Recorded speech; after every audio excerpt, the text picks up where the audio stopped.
అంతు ఏంటిది? ఎక్కడిచ్చారు?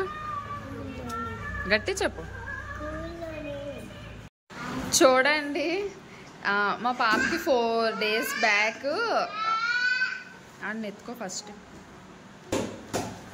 మా పాపకి 4 days బ్యాక్ స్కూల్ నుంచి ఫోన్ చేసి మా హస్బెండ్ది డ్రైవింగ్ లైసెన్స్ నెంబర్ అడిగారన్నమాట. అయితే నేను ఇచ్చాను. దేనికని అడిగితే హెల్మెట్స్ ఇస్తున్నారు, చాక్ తీ పక్కన పెట్టు, హెల్మెట్స్ ఇస్తున్నారని చెప్పారు. సరే అనేసి అనుకున్నాం. ఆ నెక్స్ట్ డే సాటర్డే అడిగారు. మండే ఏమో మొత్తం అంటే లోవర్ క్లాసెస్కి తప్ప కొంచెం పెద్ద క్లాసులు ఉంటాయి కదా, వాళ్ళందరికీ చీఫ్ గెస్ట్స్ వచ్చారంట. వాళ్ళ ముందు ఇచ్చారు. మా బాబు 2 days ఏడ్చిందన్నమాట. చాలా ఆశ పెట్టేసుకుంది. ఇంటికి మాడు మొహంతో వచ్చి తినడం మానేసి ఏడుపు. ఈరోజు అయితే ఇచ్చారంట. గేట్ బయట నుంచి ట్యూబ్లైట్లో వెళ్ళిపోతుంది మొహం. ఆ హెల్మెట్ చూసి స్కూల్లో ఇచ్చారు. సో ఇప్పుడు అన్బాక్సింగ్ చేస్తున్నారు చూడండి.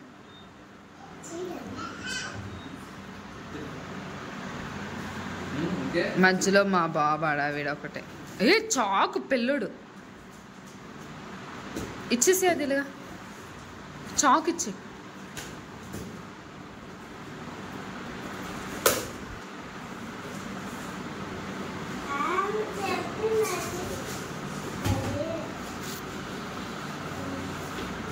పడిపోతాడు అది. ఆడికి ఇచ్చాను బాక్స్.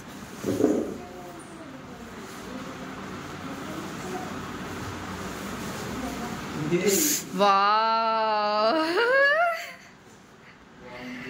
అబ్బా చాలా బాగుంది. శ్రీనాథ్, నీకు నచ్చిందా? మీ స్కూల్ పేరు చెప్పు గట్టిగా. థ్యాంక్ యూ సార్, ప్రిన్సిపల్ సార్కి థ్యాంక్ యూ చెప్పు. థ్యాంక్ యూ సార్ చెప్పు. Thank you so much. సరిగ్గా నుంచోవాలి, చేతులు కట్టుకొని చెప్పాలి. Thank you so much sir. Very good.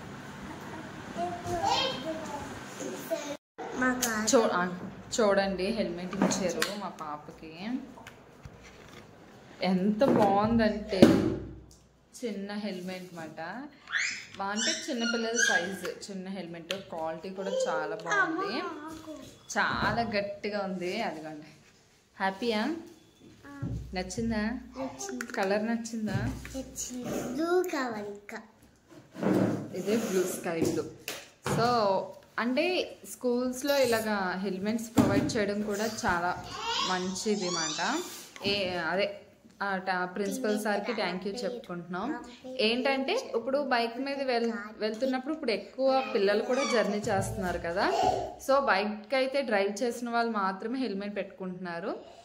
ఇంక పిల్లలకు కూడా పెట్టుకుంటే సేఫ్టీ అన్నట్టుగా వీళ్ళు ప్రిన్సిపల్ సార్ వీళ్ళు స్కూల్ హెడ్స్ అయితే ప్రొవైడ్ చేశారన్నమాట. సో ఇది విషయం.